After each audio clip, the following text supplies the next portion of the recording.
ನಮಸ್ಕಾರ, ಈ ನ್ಯೂಸ್ ಟಿವಿಗೆ ಸ್ವಾಗತ. ನಾನು ಶ್ರಾವಣಿ. ಮೊದಲಿಗೆ ಹೆಡ್ಲೈನ್ಸ್.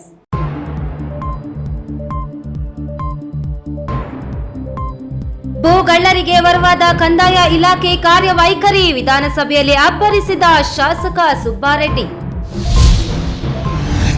ರೈತರ ಒಳಿತಿಗಾಗಿ ದುಡಿದ ರೈತ ನಾಯಕ ದಿವಂಗತ ಕೆಬಿ ಪಿಳ್ಳಪ್ಪ ಪುತ್ಥಳಿ ಅನಾವರಣ ಹಿನ್ನೆಲೆ ನಡೆದು ಬಂದ ಹಾದಿ ಕುರಿತು ಒಂದು ವರದಿ.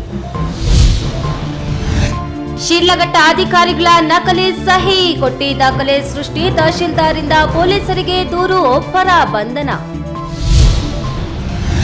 ಕಳೆದು ಹೋಗಿರುವ ಕಲಾ ಪ್ರಕಾರಗಳನ್ನು ಇಂದಿನ ಪೀಳಿಗೆಗೆ ವಿಶ್ವವಿದ್ಯಾಲಯಗಳು ಪರಿಚಯಿಸುತ್ತಿರುವುದು ಶ್ಲಾಘನೀಯ, ಕುಲಪತಿ ನಿರಂಜನ ವಾನಳ್ಳಿ.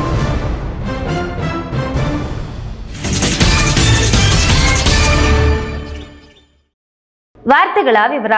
ಕಂದಾಯ ಇಲಾಖೆಯಲ್ಲಿ 4500ಕ್ಕೂ ಹೆಚ್ಚು ಖಾತೆಗಳು ಬಾಕಿ ಉಳಿದಿದ್ದು, ಕಂದಾಯ ಇಲಾಖೆ ದಾಖಲೆಗಳಲ್ಲಿ ತೋರಿಸುವುದಕ್ಕೂ ವಾಸ್ತವಕ್ಕೂ ಬಹಳ ವ್ಯತ್ಯಾಸವಿದ್ದು, ಇದರಿಂದ ನಕಲಿ ದಾಖಲೆ ಸೃಷ್ಟಿಸಿ ಭೂಮಿ ಕಬಳಿಸುವವರಿಗೆ ಅವಕಾಶವಾಗಿದೆ ಎಂದು ಬಾಗೇಪಲ್ಲಿ ಶಾಸಕ ಎಸ್ಎನ್ ಸುಬ್ಬಾರೆಡ್ಡಿ ವಿಧಾನಸಭೆ ಅಧಿವೇಶನದಲ್ಲಿ ತಮ್ಮ ಅಸಮಾಧಾನವನ್ನು ವ್ಯಕ್ತಪಡಿಸಿದ್ದಾರೆ. ಕೆಲವು ಭೂಗಳ್ಳರಿಗೆ ನಕಲಿ ದಾಖಲೆ ಸೃಷ್ಟಿ ಮಾಡಿ ಜಮೀನು ಹೊಡೆಯುವಂತ ಅವಕಾಶ ಆಗ್ತಾ ಇದೆ. ವಿಧಾನಸಭೆ ಪ್ರಶ್ನೋತ್ತರ ಕಲಾಪದಲ್ಲಿ ಪಾಲ್ಗೊಂಡು ಮಾತನಾಡಿದ ಬಾಗೇಪಲ್ಲಿ ಶಾಸಕ ಎಸ್ಎನ್ ಸುಬ್ಬಾರೆಡ್ಡಿ, ಬಾಗೇಪಲ್ಲಿ ವಿಧಾನಸಭಾ ಕ್ಷೇತ್ರದಲ್ಲಿ ಭೂಗಳ್ಳರಿಗೆ ನಕಲಿ ದಾಖಲೆ ಸೃಷ್ಟಿಸಿಕೊಳ್ಳುವವರಿಗೆ ಕಂದಾಯ ಇಲಾಖೆ ಕಾರ್ಯವೈಖರಿ ಅನುಕೂಲ ಮಾಡಿಕೊಟ್ಟಿದೆ. ಸರ್ಕಾರಿ ದಾಖಲೆಗಳಲ್ಲಿ 500 ಎಕರೆ ಸರ್ಕಾರಿ ಭೂಮಿ ಇದೆ ಎಂದು ತೋರಿಸಿದ್ರೆ ಅದು ವಾಸ್ತವವಾಗಿ 100 ಎಕರೆಯೂ ಇಲ್ಲ. ಬಾಗೇಪಲ್ಲಿ ಕ್ಷೇತ್ರದಲ್ಲಿ ಚೇಳೂರು ತಾಲೂಕನ್ನು ಹೊಸದಾಗಿ ರಚಿಸಿದ್ದು, ಹೊಸ ಕಟ್ಟಡಗಳ ನಿರ್ಮಾಣಕ್ಕೆ ಜಿಲ್ಲಾಧಿಕಾರಿಗಳು 10 ಎಕರೆ ಮಂಜೂರು ಮಾಡಿದ್ದಾರೆ. ಅಲ್ಲಿ ವಾಸ್ತವವಾಗಿ ಅರ್ಧ ಎಕರೆ ಜಮೀನು ಇಲ್ಲ. ಕಂದಾಯ ಇಲಾಖೆ ದಾಖಲೆಗಳಿಗೂ ವಾಸ್ತವಾಂಶಕ್ಕೂ ಭಾರಿ ವ್ಯತ್ಯಾಸವಿದೆ. ಇದು ಭೂಗಳ್ಳರಿಗೆ ವರವಾಗಿದೆ.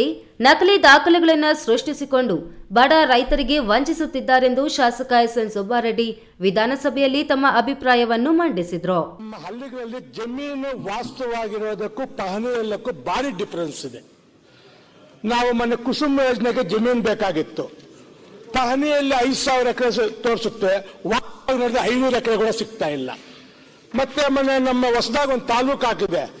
ನಮ್ಮ DC ಅವರು ಆದೇಶ ಮಾಡಿದ್ರೆ 10 ಎಕರೆ, ವಾಸ್ತವದಲ್ಲಿ ಹೋದ್ರೆ ಅರ್ಧ ಎಕರೆ ಜಮೀನು ಕೂಡ ಇಲ್ಲ. ಹೀಗೆ ಅನೇಕ ಸಮಸ್ಯೆಗಳು ಉಂಟಾಗ್ತಾ ಇದೆ.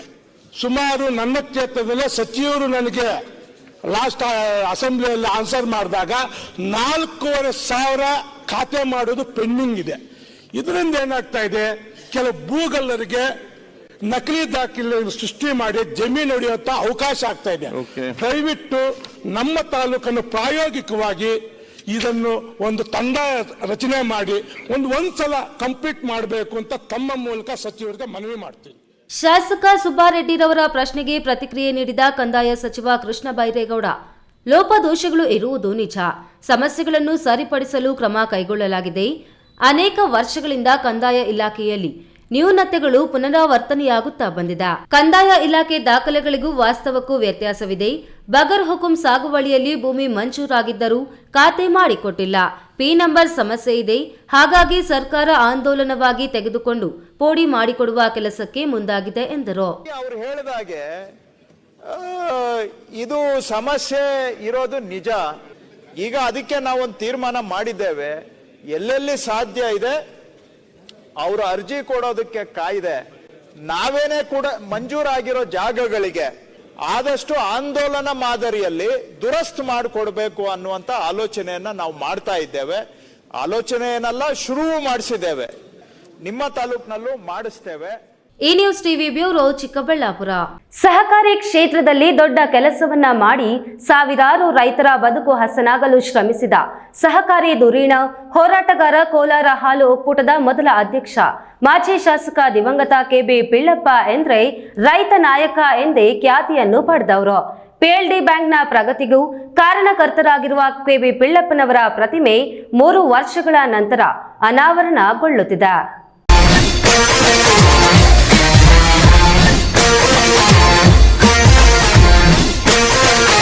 PLD ಬ್ಯಾಂಕ್ನ ಪ್ರಗತಿಗೆ ಕಾರಣವಾಗಿದ್ದ ದಿವಂಗತ ಕೆಬಿ ಪಿಳ್ಳಪ್ಪ ಸಹಕಾರಿ ಕ್ಷೇತ್ರದಲ್ಲಿ ಉನ್ನತ ಮಟ್ಟದಲ್ಲಿ ಕೆಲಸ ಮಾಡಿದಂತಹ ಒಬ್ಬ ರೈತ ನಾಯಕ. ಚಿಕ್ಕಬಳ್ಳಾಪುರಕ್ಕೆ ಮೊದಲು ದ್ರಾಕ್ಷಿಯನ್ನು ಪರಿಚಯಿಸಿದ್ರು. 1965-66ರಲ್ಲಿ ಹೈಬ್ರಿಡ್ ಸೀಡ್ಸ್ ಬಿತ್ತನೆ ಬೀಜವನ್ನು ರೈತರಿಗೆ ಕೊಟ್ಟು ಖರೀದಿಸುವಂತಹ ಸಹಕಾರಿ ಸಂಘವನ್ನು ಆರಂಭಿಸಿದ್ರು. 1975ರಲ್ಲಿ ಪಿಎಲ್ಡಿ ಬ್ಯಾಂಕ್ ಅಧ್ಯಕ್ಷರಾಗಿದ್ದ ಅವಧಿಯಲ್ಲಿ ಅನಾಬೆಷ್ ಮತ್ತು ಥಾಮ್ಸನ್ ದ್ರಾಕ್ಷಿಯನ್ನು ಮೊದಲಿಗೆ ಚಿಕ್ಕಬಳ್ಳಾಪುರಕ್ಕೆ ಪರಿಚಯಿಸಿ ನೂರಾರು ರೈತರಿಗೆ ದ್ರಾಕ್ಷಿ ಬೆಳೆಯಲು ಸಾಲ ಕೊಡಿಸಿದ್ದು ಚಿಕ್ಕಬಳ್ಳಾಪುರ ಎಂದು ದ್ರಾಕ್ಷಿಗೆ ಹೆಸರು ವಾಸಿಯಾಗಲು ಕೆಬಿ ಪಿಳ್ಳಪ್ಪನವರೇ ಕಾರಣ. ಈ ಸೀಮೆಗೆ ಶಿವ ನೀಡಿದ ವರವೋ, ಈ ಊರಿಗೆ ಇವಾಲದ ಮರವೋ. ನಂತರ ತಾಲೂಕು ಅಭಿವೃದ್ಧಿ ಮಂಡಳಿ ಅಧ್ಯಕ್ಷರಾಗಿ 9 ವರ್ಷ ಕೆಲಸ ಮಾಡಿ ಬಾವಿಗಳನ್ನು ತೋಡಲು ಸಾಲ ನೀಡುವಂತಹ ವ್ಯವಸ್ಥೆಯನ್ನು ಜಾರಿಗೊಳಿಸಿದ್ರು. ನಂತರ ಕೋಲಾರದಲ್ಲಿ ಆರಂಭಗೊಂಡ ಹಾಲು ಒಕ್ಕೂಟದ ಪ್ರಥಮ ಅಧ್ಯಕ್ಷರಾಗಿ ಕಾರ್ಯನಿರ್ವಹಿಸಿದ ಇವರು ಇಂದು ಹೈನೋದ್ಯಮ ದೊಡ್ಡ ಮಟ್ಟದಲ್ಲಿ ಬೆಳೆದಿದ್ದು ಇದಕ್ಕೆ ಕೆಬಿ ಪಿಳ್ಳಪ್ಪನವರ ಕೊಡುಗೆ ಅಪಾರವಾಗಿದೆ.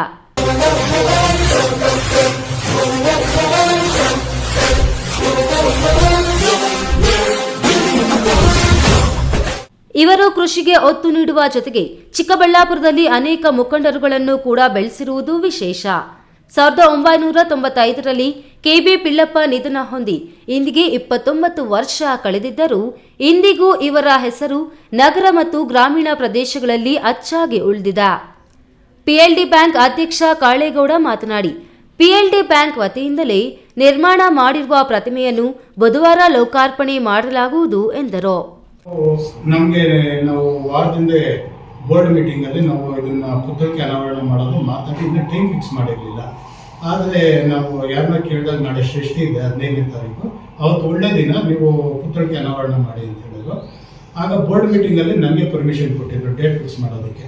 ನಾವು ನಿನ್ನೆ ಮಾತಾಡಿ ನಾಳೆ ಮಾಡೋದಕ್ಕೆ 15ನೇ ತಾರೀಕು ಮಾಡೋದಕ್ಕೆ ನಾವೆಲ್ಲ ಓಕೆ ಮಾಡಿದ್ವಿ.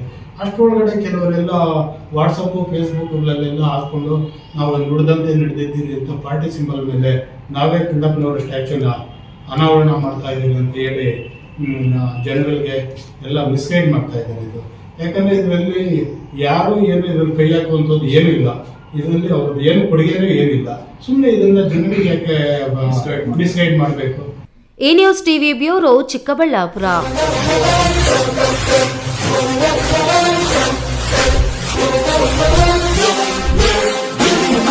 ಜನನ ಮತ್ತು ಮರಣ ಅಂಕಿ ಅಂಶಗಳ ಶಾಖೆಯಿಂದ ನೀಡಲಾಗಿತ್ತು ಎನ್ನಲಾದ ಮರಣ ಪ್ರಮಾಣ ಪತ್ರದಲ್ಲಿ ಗ್ರೇಡ್ 2 ತಹಶೀಲ್ದಾರ್ ಅವರ ಸಹಿಯನ್ನು ನಕಲು ಮಾಡಿ ಕೊಟ್ಟಿ ದಾಖಲೆಗಳನ್ನು ಸೃಷ್ಟಿಸಿದ್ದು, ಈ ಬಗ್ಗೆ ಗ್ರೇಡ್ 2 ತಹಶೀಲ್ದಾರ್ ಶ್ರೀನಿವಾಸ್ ನಾಯ್ಡು ಅವರೇ ಶಿಡ್ಲಘಟ್ಟ ನಗರ ಪೊಲೀಸ್ ಠಾಣೆಯಲ್ಲಿ ದೂರನ್ನು ದಾಖಲಿಸಿದ್ದಾರೆ.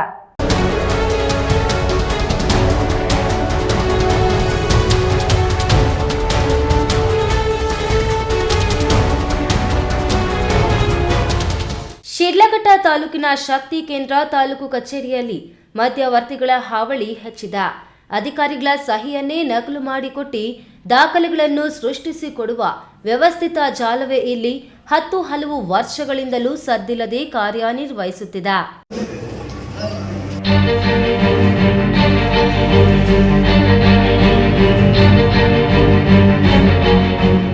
ಹಣ ಕೊಟ್ಟರೆ ಸಾಕು, ಆದಾಯ ಮತ್ತು ಜಾತಿ ಪ್ರಮಾಣ ಪತ್ರ, ಮರಣ ಪ್ರಮಾಣ ಪತ್ರ, ಸಣ್ಣ ಅತಿ ಸಣ್ಣ ಹಿಡುವಳಿದಾರರ ಪ್ರಮಾಣ ಪತ್ರ, ಭೂ ರಹಿತರ ಪ್ರಮಾಣ ಪತ್ರ, ಸಾಗುವಳಿ ಭೂ ಮಂಜೂರಾತಿ ಪತ್ರ, ಹೀಗೆ ಯಾವ ದಾಖಲೆಯಾದರೂ ಸರಿ ಸೃಷ್ಟಿಸಿಕೊಡುವಂತ ಮಧ್ಯವರ್ತಿಗಳ ತಂಡ ಇಲ್ಲಿದೆ. ಇವರು ಹಾಕುವ ನಕಲಿ ಸಹಿಗಳನ್ನು ಕಂಡು ಅಧಿಕಾರಿಗಳೇ ಕೆಲ ಕಾಲ ಗೊಂದಲಕ್ಕೆ ಬೀಳುವಂತೆ ಸಹಿಯನ್ನು ನಕಲು ಮಾಡುವ ಐನಾತಿಗಳಿದ್ದಾರೆ.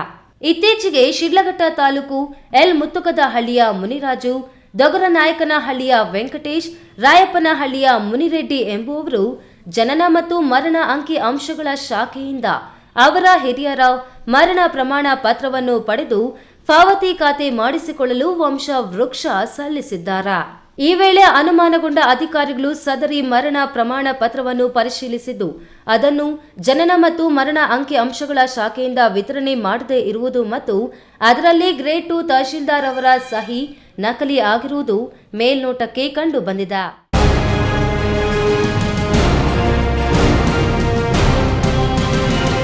ಮರಣ ಪ್ರಮಾಣ ಪತ್ರವನ್ನು ಸಲ್ಲಿಸಿದವರನ್ನು ವಿಚಾರಿಸಿದಾಗ ಅವರು ಚೌಡಸಂದ್ರದ ಶ್ರೀನಿವಾಸ್ ಎಂಬಾತ ಇವುಗಳನ್ನು ನೀಡಿದ್ದಾಗಿ ಹೇಳಿದ್ದಾರೆ. ಗ್ರೇಟ್ ತಹಶೀಲ್ದಾರ್ ನರಸಿಂಹಲು ನಾಯ್ಡು ದೂರು ನೀಡಿದ್ದು, ಶಿಡ್ಲಘಟ್ಟ ನಗರ ಠಾಣೆಯ ಪೊಲೀಸರು ಚೌಡಸಂದ್ರದ ಶ್ರೀನಿವಾಸ್ ಎಂಬಾತನನ್ನ ಬಂಧಿಸಿ ಬಿಡುಗಡೆ ಮಾಡಿದ್ದಾರೆ. ಎಲ್ಲ ದಾಖಲೆಗಳನ್ನು ವಿಧಿ ವಿಜ್ಞಾನ ಪ್ರಯೋಗಾಲಯಕ್ಕೆ ಕಳುಹಿಸಿ ಅಲ್ಲಿ ನಕಲಿ ಸಹಿ ಹಾಕಲಾಗಿದೆಯಾ ಇಲ್ಲವಾ, ಇವು ನೈಜ ದಾಖಲೆಯಾ ಇಲ್ಲವಾ, ಕೊಟ್ಟಿ ದಾಖಲೆಗಳ ಎಂಬುದನ್ನು ದೃಢಪಡಿಸಿಕೊಂಡು ನಂತರ ಮುಂದಿನ ಕ್ರಮ ಕೈಗೊಳ್ಳಲಿದ್ದಾರೆ. ವೀರಾಪುರ ಮಂಜುನಾಥ್, ಈ ನ್ಯೂಸ್ ಟಿವಿ, ಶಿಡ್ಲಘಟ್ಟ.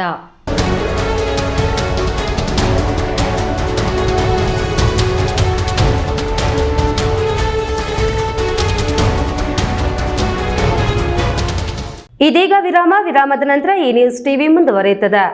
ನನ್ನ ಕನಸು ಡಾಕ್ಟರ್ ಆಗೋದು ನನ್ನ ಕನಸು. ಮಗಳು ಡಾಕ್ಟರ್ ಆಗ್ಲಿ ಅನ್ನೋದು ನನ್ನ ಕನಸು. ಕನಸು ಎಲ್ಲರಿಗೂ ಇರುತ್ತದೆ. ಇಂಕ ಡಾಕ್ಟರ್ ಓಡ್ಪಂದು ಭಾರಿ ಆಸೆ ಉಂಡು. ಮೆಡಿಕಲ್ ಓದೋಣ ನಡ ಸ್ವಪ್ನ. ಮಾಕಾಸು ಎಕ್ಕ ಸಪನ ಡಾಕ್ಟರ್ ಜಾವ್ ಕಾಮೂಣ. ಕನಸು ಎಲ್ಲೆಲ್ಲೂ ಇರುತ್ತದೆ. ಮೆಡಿಕಲ್ ಓದುವುದು ನನ್ನ ಕನಸು. ನನ್ನ ಮಗನು ಡಾಕ್ಟರ್ ಆಗ್ಬೋದೇನ್ರಿ? ನನ್ನ ಕನಸು ಡಾಕ್ಟರ್ ಆಗೋದು. ಕನಸು ಎಲ್ಲರ ಹಕ್ಕು. ಆದರೆ ಕನಸು ನನಸಾಗಲು ಬೇಕು ನಂಬಿಕೆ, ಛಲ ಮತ್ತು ಪರಿಶ್ರಮ ನೀಟ್ ಅಕಾಡೆಮಿ. ಈಗ ಒಂದು 4 ವರ್ಷದ ಕೆಳಗೆ ನನ್ನ ಗ್ಯಾಸ್ ಟ್ರಬಲ್ ಶುರು ಆಗಿತ್ತು. ಹೊಟ್ಟೆ ನೋವ, ಎದೆ ನೋವ, ಮಸಲ್ಸ್ ನೋವ, ತಿಳ್ಕೊಳಕ್ 10 ಪರೀಕ್ಷೆಗಳು. ಒಂದಿನ ಟಿವಿ ನೋಡ್ತಾ ಇದ್ದೆ. ಹೊಟ್ಟೆಗೆ ಬರ್ತಕ್ಕಂಥ 180 ಸಮಸ್ಯೆಗಳಿಗೂ ರಾಮಬಾಣವಾಗಿ ಅಮೃತ ಬಿಂದು ಇದೆ. ನಾನು ಅಮೃತ ಬಿಂದು ತಗೊಳಕ್ ಶುರು ಮಾಡಿದಾಗಿಂದ ಆರಾಮಾಗಿದ್ದೀನಿ. ವಿರಾಮದ ನಂತರ ಈ ನ್ಯೂಸ್ ಟಿವಿಗೆ ಸ್ವಾಗತ. ಕೋಲಾರ ಸಮಾಜದಲ್ಲಿ ಕಳೆದು ಹೋಗಿರುವ ಕಲಾ ಪ್ರಕಾರಗಳನ್ನು ಗುರುತಿಸುವ ಕಾರ್ಯಕ್ರಮಗಳನ್ನು ವಿಶ್ವವಿದ್ಯಾಲಯಗಳು ರೂಪಿಸುವ ಮೂಲಕ ಇಂದಿನ ಪೀಳಿಗೆಗೆ ಪರಿಚಯಿಸುತ್ತಿರುವುದು ಉತ್ತಮ ಬೆಳವಣಿಗೆಯಾಗಿದೆ ಎಂದು ಬೆಂಗಳೂರು ಉತ್ತರ ವಿಶ್ವವಿದ್ಯಾಲಯ ಕುಲಪತಿ ನಿರಂಜನ ವಾನಳ್ಳಿ ಅವರು ಅಭಿಪ್ರಾಯಪಟ್ಟರು.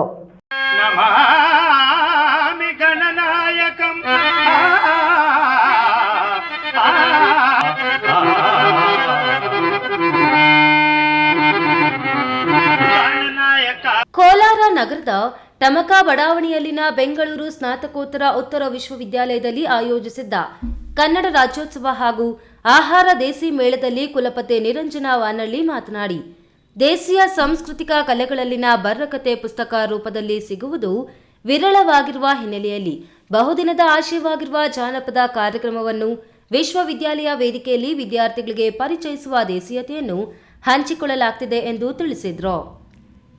ಜೀವನದ ದೊಂಬರ ಆಟದಿಂದ ಎಲ್ಲಾ ರೀತಿಯ ಜಾನಪದ ಸಂಸ್ಕೃತಿ ಕಲೆಗಳನ್ನು ಕಾಣಬಹುದಾಗಿದೆ. ಜಾನಪದ ಸಂಸ್ಕೃತಿ ಕಲೆಗಳಲ್ಲಿ ಕನ್ನಡ ಬೆಳೆದು ಬಂದ ಹಾದಿಯನ್ನು ನೆನಪಿಸಿಕೊಳ್ಳಬಹುದಾಗಿದೆ. ಕನ್ನಡ ರಾಜ್ಯೋತ್ಸವ, ಆಹಾರ ದೇಸಿ ಮೇಳ ಹಾಗೂ ಬರ್ರಕತೆಯ ಜಾನಪದ ಸೇರಿದಂತೆ 3 ಕಾರ್ಯಕ್ರಮಗಳ ಸಮಾಗಮವನ್ನು ಈ ವೇದಿಕೆಯು ಹಂಚಿಕೊಂಡಿದೆ ಎಂದರು. ನನಗೆ ದೇಸಿ ಆಹಾರ ಮೇಳ ನಡೆಸೋದು ಎಷ್ಟು ಖುಷಿಯೋ, ಎಷ್ಟು ಜವಾಬ್ದಾರಿಯೋ, ಹಾಗೆ ನುಡಿ ಜಾತ್ರೆಯನ್ನು ಮಾಡುವಂಥದ್ದು ಅಷ್ಟೇ ಖುಷಿ. ಜೊತೆಗೆ ಬುರ್ರಕಥಾ ಅನ್ನುವಂಥ ಈ ನಾಡಿನ ಅಳಿದು ಹೋಗಿರುವಂಥ ಒಂದು ಕಲೆ. ಈಗ ವೆಂಕಟೇಶ್ ಅವರು ಬಂದಿದ್ದಾರೆ ಕೈವಾರದಿಂದ ಅದನ್ನು ಬುರ್ರಕಥಾವನ್ನು ಆಡಲಿಕ್ಕೆ. ನಾವೆಲ್ಲ ಬರೇ ಪುಸ್ತಕದಲ್ಲಿ ಅದನ್ನು ಓದಿದ್ದೇವೆ. ಇನ್ನು ಬಹುಶಃ ಮುಂದಿನ ತಲೆಮಾರಿನವರು ಪುಸ್ತಕದಲ್ಲೂ ಅದನ್ನು ಓದಲ್ಲ. ಯಾತಕ್ಕಂತಂದರೆ ವೆಂಕಟೇಶ ಅಂತವರು ಇವತ್ತು ಬಹಳ ಬಹಳ ಕಡಿಮೆ ಜನ ಇದ್ದಾರೆ ಈ ಬುರ್ರಕಥಾವನ್ನು ಆಡುವಂಥವ್ರು. ಇದೇ ಸಂದರ್ಭದಲ್ಲಿ ಸ್ಕಾಟ್ಲ್ಯಾಂಡ್ ದೇಶದ ವಿವಿಯಿಂದ ಆಗಮಿಸಿದ್ದ ಡಾಕ್ಟರ್ ಲೈಡಿಯಾ ಮತ್ತು ಡಾಕ್ಟರ್ ಮಾರ್ತಟ್ ಹಾಗೂ ಬ್ರಿಟಿಷ್ ಕೌನ್ಸಿಲ್ ಶ್ರೀಲಂಕಾದ ಡಾಕ್ಟರ್ ಲಲಿತ್ ಅವರುಗಳು ಕಾರ್ಯಕ್ರಮದಲ್ಲಿ ಹಾಜರಿದ್ದರು. ಇದೇ ಸಂದರ್ಭದಲ್ಲಿ ಕ್ರೈಸ್ತ ಕಾಲೇಜಿನ ಸಾಂಸ್ಕೃತಿಕ ತಂಡಗಳಿಂದ ಡೊಳ್ಳು ಕುಣಿತಗಳ ಮೂಲಕ ಗಣ್ಯರನ್ನು ವಿಶ್ವವಿದ್ಯಾಲಯದ ದ್ವಾರದಿಂದ ವೇದಿಕೆಯವರೆಗೆ ಕುಂಭ ಕಳಸದೊಂದಿಗೆ ನುಡಿ ನಮನ ಮೆರವಣಿಗೆಯೊಂದಿಗೆ ಸ್ವಾಗತಿಸಲಾಯಿತು. ಕಾರ್ಯಕ್ರಮದಲ್ಲಿ ಪ್ಯಾರಾ ಒಲಿಂಪಿಕ್ ಚಿನ್ನದ ಪದಕ ವಿಜೇತರಾದ ರಕ್ಷಿತಾ ರಾಜು ಮತ್ತು ರಾಧಾ ವೆಂಕಟೇಶ್ ಅವರನ್ನು ಸನ್ಮಾನಿಸಲಾಯಿತು. ವಿವಿಧ ಪ್ರತಿಭಾವಂತ ವಿದ್ಯಾರ್ಥಿಗಳಿಗೆ ಪ್ರಶಸ್ತಿ ಪತ್ರ ವಿತರಿಸಿದರು. ವೇದಿಕೆಯಲ್ಲಿ ಬೆಂಗಳೂರು ಸ್ನಾತಕೋತ್ತರ ವಿಶ್ವವಿದ್ಯಾಲಯದ ಕುಲಸಚಿವ ಡಾಕ್ಟರ್ ಅಶೋಕ್ ಡಿಆರ್, ಮೌಲ್ಯಮಾಪನ ಕುಲಸಚಿವ ಡಾಕ್ಟರ್ ತಿಪ್ಪೇಸ್ವಾಮಿ ಕೆ, ವಿತ್ತಾಧಿಕಾರಿ ವಸಂತ ಕುಮಾರ್ ಹಾಗೂ ಮಂಗಸಂದ್ರ ಸ್ನಾತಕೋತ್ತರ ವಿಶ್ವವಿದ್ಯಾಲಯದ ಡೀನ್ ಡಾಕ್ಟರ್ ಕುಮುದ ಉಪಸ್ಥಿತರಿದ್ದರು. ಸತೀಶ್, ಈ ನ್ಯೂಸ್ ಟಿವಿ, ಕೋಲಾರ. ಹಾಲು ಉತ್ಪಾದಕರ ಸಹಕಾರ ಸಂಘದಲ್ಲಿ 30 ವರ್ಷಗಳಿಂದ ಕೆಲಸ ಮಾಡಿ ನಿವೃತ್ತಿ ಹೊಂದಿ 2 ವರ್ಷವಾದರೂ ಆಡಳಿತ ಮಂಡಳಿ ಆಯ್ಕೆ ಮಾಡಿದ ನೂತನ ಕಾರ್ಯದರ್ಶಿಗೆ ಅಧಿಕಾರ ಬಿಟ್ಟುಕೊಡದೆ ಕಚೇರಿಗೆ ಬೀಗ ಜಡಿದು ಕಾನೂನು ಬಾಹಿರವಾಗಿ ನಡೆದುಕೊಳ್ಳುತ್ತಿರುವ ಎಂಪಿಸಿಎಸ್ ಕಾರ್ಯದರ್ಶಿ ವಿರುದ್ಧ ಆಡಳಿತ ಮಂಡಳಿ ಪೊಲೀಸ್ ಠಾಣೆಯಲ್ಲಿ ದೂರು ದಾಖಲು ಮಾಡಿದ ಘಟನೆ ಚಿಕ್ಕಬಳ್ಳಾಪುರ ತಾಲೂಕು ರಾಮಚಂದ್ರ ಹೊಸೂರಿನಲ್ಲಿ ನಡೆದಿದೆ.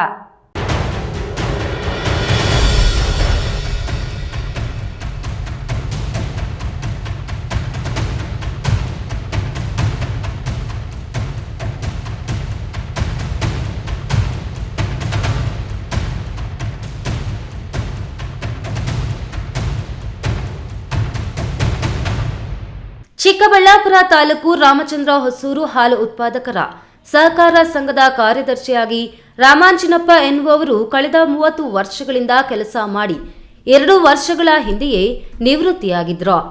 ಆತ ಆಡಳಿತ ಮಂಡಳಿ ಆಯ್ಕೆ ಮಾಡಿದ ನೂತನ ಕಾರ್ಯದರ್ಶಿ ಎನ್ ಶಶಿಕುಮಾರ್ ಎನ್ನುವವರಿಗೆ ಅಧಿಕಾರ ಹಸ್ತಾಂತರಿಸದೆ ಬೆಂಗಳೂರಿನಲ್ಲಿ ವಾಸವಿರುವ ತನ್ನ ಸೊಸೆ ದಿವ್ಯಕಲಾ ಎನ್ನುವವರ ಹೆಸರನ್ನು ಪುಸ್ತಕದಲ್ಲಿ ನಮೂದಿಸಿ ತಾನೇ ಅಧಿಕಾರದಲ್ಲಿ ಮುಂದುವರೆದಿದ್ದ.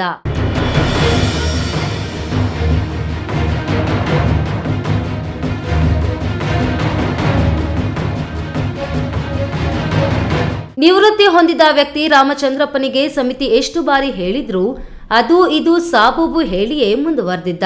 ಕುಪಿತಗೊಂಡ ಆಡಳಿತ ಮಂಡಳಿ ಎಆರ್ ಕಚೇರಿಗೆ ಪತ್ರ ಬರೆದು ಕಚೇರಿ ಮಾಹಿತಿ ತಿಳಿಸಿತ್ತು. ನಂತರ ಶಿಬಿರ ಕಚೇರಿಗೆ ದೂರು ನೀಡಿ ಇಒ ವೇಣೂರನ್ನ ಕರೆಸಿ ಭದ್ರತೆಗೆ ಪೊಲೀಸರನ್ನೂ ಕರೆಸಿಕೊಂಡು ಅವರ ಸಮ್ಮುಖದಲ್ಲಿ ನಿನ್ನೆ ಮಾಜಿ ಕಾರ್ಯದರ್ಶಿಯಿಂದ ಅಧಿಕಾರ ಹಸ್ತಾಂತರಕ್ಕೆ ಪ್ರಯತ್ನ ಮಾಡಿದ್ರೂ ಅಧಿಕಾರ ಬಿಟ್ಟುಕೊಡದೆ ಡ್ರಾಮಾ ಮಾಡಿದ ರಾಮಾಂಜಿನಪ್ಪ ಪುಸ್ತಕವನ್ನ ಕಚೇರಿಯಲ್ಲಿಟ್ಟು ಬೀಗ ಜಡಿದು ಪರಾರಿಯಾಗಿದ್ದಾನ.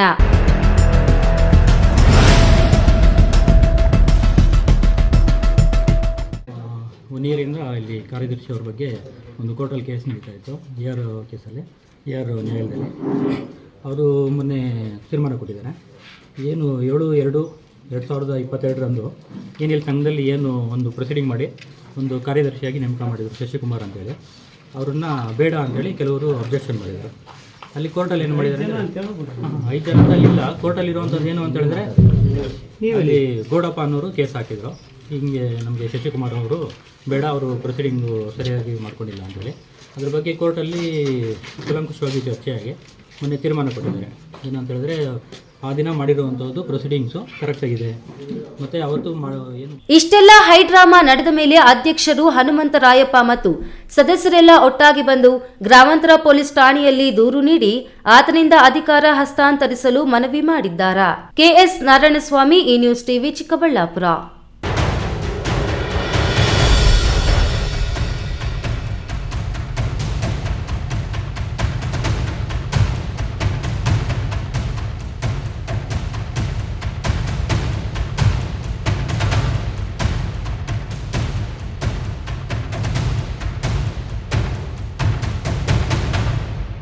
ರಾಮಾಯಣ ದರ್ಶನಂ ಕೃತಿಗೆ ಸರಸ್ವತಿ ಸಮ್ಮಾನ್ ಅವಾರ್ಡ್ಗೆ ಭಾಜನರಾಗಿದ್ದ ಮಾಜಿ ಸಿಎಂ ವೀರಪ್ಪ ಮೊಯ್ಲಿ ಅದರ ನಂತರ ಅಹಿಂಸಾ ಬಾಹುಬಲಿ ದಿಗ್ವಿಜಯಂ ಪುಸ್ತಕ ಬರೆದ್ರು.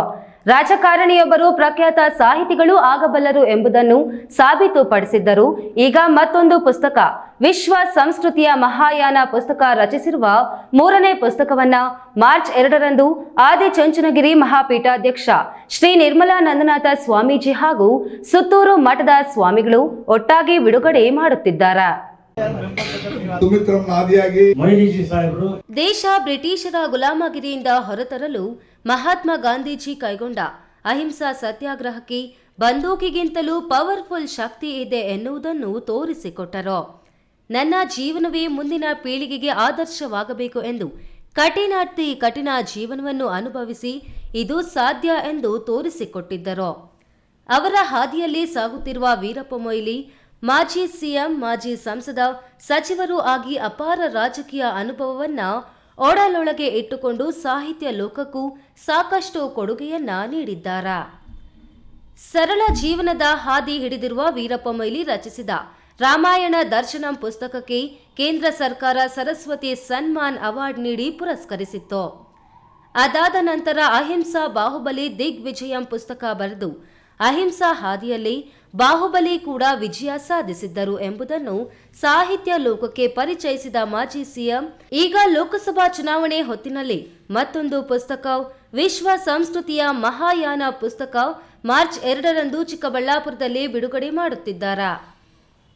ವಿಶ್ವ ಸಂಸ್ಕೃತಿಯ ಮಹಾಯಾನ ಪುಸ್ತಕ ಬಿಡುಗಡೆ ಪೂರ್ವಭಾವಿ ಸಭೆಯನ್ನ ಯಲವಳ್ಳಿ ಗ್ರಾಮದ ಯಲವಳ್ಳಿ ರಮೇಶ್ ಗೃಹ ಆವರಣದಲ್ಲಿ ನಡೆಸಿದ್ರು. ವಿಶ್ವ ಸಂಸ್ಕೃತಿಯ ಮಹಾಯಾನದ ಬಗ್ಗೆ ವಿಶ್ಲೇಷಣೆ ಮಾಡಿದ ವೀರಪ್ಪ ಮೊಯ್ಲಿ ದೇಶಗಳ ಮಧ್ಯೆ, ಜಾತಿ ಧರ್ಮಗಳ ಮಧ್ಯೆ ದ್ವೇಷ ಭಾವನೆ ಬಿಟ್ಟು ಶಾಂತಿ ಸೌಹಾರ್ದತೆಯನ್ನು ಕಾಪಾಡುವುದೇ ಮಾನವ ಧರ್ಮೀಯ ಸಂಸ್ಕೃತಿ. ಅದನ್ನೇ ನಾವು ವಿಶ್ವ ಮಾನವ ಧರ್ಮ ಎಂದು ಕರೆಯಬೇಕು.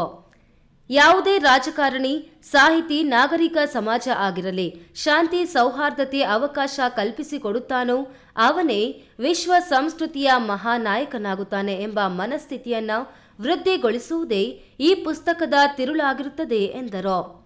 ಈ ಪುಸ್ತಕವನ್ನ ಆದಿಚುಂಚನಗಿರಿ ಮಹಾಸ್ವಾಮೀಜಿ, ನಿರ್ಮಲಾನಂದನಾಥ ಸ್ವಾಮೀಜಿ ಹಾಗೂ ಸುತ್ತೂರು ಮಠದ ಸ್ವಾಮೀಜಿ ಲೋಕಾರ್ಪಣೆ ಮಾಡಲಿದ್ದಾರೆ ಎಂದರು. ಎಲ್ಲ ದೇಶಗಳು ಬದುಕಬೇಕು, ಯಾರು ಸಾಯಬಾರ್ದು. ಆದರೆ ಈಗ ದೇಶ ಯುದ್ಧ ಮಾಡ್ತಾರೆ, ನಾಶ ಮಾಡ್ತಾರೆ, ನಾಗರಿಕತೆಗಳನ್ನು ನಾಶ ಮಾಡ್ತಾರೆ, ಸಂಸ್ಕೃತಿಯನ್ನು ನಾಶ ಮಾಡ್ತಾರೆ. ಜಾತಿ ಮತ ನಿಜವಾಗಿ ಈ ಮತ ಅಥವಾ ಸಂಸ್ಕೃತಿ ಇರತಕ್ಕಂಥದ್ದು ತಾನು ಬದುಕಬೇಕು, ಮತ್ತೊಬ್ಬರು ಬದುಕಬೇಕು. ಸಮುದಾಯ ಇರ್ಬೋದು, ರಾಷ್ಟ್ರ ಇರ್ಬೋದು, ವ್ಯಕ್ತಿ. ಆದ್ದರಿಂದ ಇದು ಯಾವ ಸೌಹಾರ್ದದ ಸೇತುವೆ ದೇಶದ ಮಧ್ಯೆ, ನಾಗರಿಕತೆಯ ಮಧ್ಯೆ ಮತ್ತು ವ್ಯಕ್ತಿಗಳ ಮಧ್ಯೆ, ಸಮುದಾಯದ ಮಧ್ಯೆ ಯಾವ ರೀತಿಯಲ್ಲಿ ಬೆಸೆಯಲಿಕ್ಕೆ ಸಾಧ್ಯ ಇದೆ ಎಂಬ ದೊಡ್ಡ ವಿಮರ್ಶೆ, ಒಂದು ಇತಿಹಾಸವನ್ನು ಬೆಂಬಲಕ್ಕೆ ತಗೊಂಡು ನಾಗರಿಕತೆ ಸಂಸ್ಕೃತಿಯನ್ನು ಅಧ್ಯಯನ ಮಾಡಿ ನಮ್ಮ ಇಂದಿನ ಸಂಸ್ಕೃತಿ ಹೇಗೆ ಬದುಕಿದೆ ಅಂತೇಳಿ ಅದರಲ್ಲಿ ಕಾಣ್ತದೆ. ಪೂರ್ವಭಾವಿ ಸಭೆಯಲ್ಲಿ ಯಲುವಳ್ಳಿ ರಮೇಶ್, ಮಾಜಿ ಶಾಸಕರು SM Muniyappa, M Shivanand, Nandi M Anjinappa, Harsha Moily, Devishetti Halli, Gangadhar, Janardhan ಮತ್ತಿತರರು ಹಾಜರಿದ್ದರು. ಕ್ಯಾಮರಾಮ್ಯಾನ್ ಅಂಬರೀಶ್ ಜೊತೆ ಕೆಎಸ್ ನಾರಾಯಣಸ್ವಾಮಿ, ಈ ನ್ಯೂಸ್ ಟಿವಿ, ಚಿಕ್ಕಬಳ್ಳಾಪುರ. ಶ್ರೀ ಮಾರಿಕಾಂಬಾ ದೇವಾಲಯ ಟ್ರಸ್ಟ್ ವತಿಯಿಂದ ಸರ್ಕಾರಿ ಶಾಲೆಗಳು ಹೊಸ ನೂತನ ಕಟ್ಟಡ ನಿರ್ಮಾಣವಾಗಿ ರೂಪ ಪಡೆದುಕೊಂಡು ಯಾವುದೇ ಖಾಸಗಿ ಶಾಲೆಗಳಿಗೆ ಕಡಿಮೆ ಇಲ್ಲ ಎಂಬಂತೆ ಬಡ ವಿದ್ಯಾರ್ಥಿಗಳಿಗೆ ಉತ್ತಮ ಭವಿಷ್ಯ ರೂಪಿಸಿಕೊಳ್ಳಲು ಮಾರ್ಗದರ್ಶನ ನೀಡುತ್ತಿದ್ದಾರೆ ಎಂದು ಶಾಸಕ ಕೆವೈ ನಂಜೇಗೌಡ ಹೇಳಿದರು. ಹೊಲದಲ್ಲಿ ಬೆಳೆದಂತಹ ಈ ಶಾಲೆಯನ್ನ ಜೀರ್ಣೋದ್ಧಾರ ಮಾಡಿ ಬಹಳಷ್ಟು ಉತ್ತಮ ರೀತಿಯಲ್ಲಿ ಮಾಲೂರು ಪಟ್ಟಣದ ಕುಂಬಾರಪೇಟೆಯಲ್ಲಿರುವ ಸರ್ಕಾರಿ ಹಿರಿಯ ಪ್ರಾಥಮಿಕ ಶಾಲೆಯ ನೂತನ ಕಟ್ಟಡವನ್ನು ಶ್ರೀ ಕ್ಷೇತ್ರ ಶ್ರೀ ಮಾರಿಕಾಂಬಾ ದೇವಾಲಯ ಟ್ರಸ್ಟ್ ವತಿಯಿಂದ ನಿರ್ಮಿಸಿದ್ದ ನೂತನ ಕಟ್ಟಡವನ್ನು ಶಾಸಕ ಕೆವೈ ನಂಜೇಗೌಡ ಲೋಕಾರ್ಪಣೆ ಮಾಡಿ ಮಾತನಾಡಿ, ಶ್ರೀ ಮಾರಿಕಾಂಬಾ ದೇವಾಲಯ ಟ್ರಸ್ಟ್ ವತಿಯಿಂದ ಸರ್ಕಾರಿ ಶಾಲೆಗಳನ್ನು ದತ್ತು ತೆಗೆದುಕೊಂಡು ಹೊಸ ರೂಪ ನೀಡಿ ಮಾದರಿ ಶಾಲೆಯನ್ನಾಗಿ ಮಾರ್ಪಟ್ಟಿರುವುದು ಸಂತಸದ ಸಂಗತಿಯಾಗಿದೆ.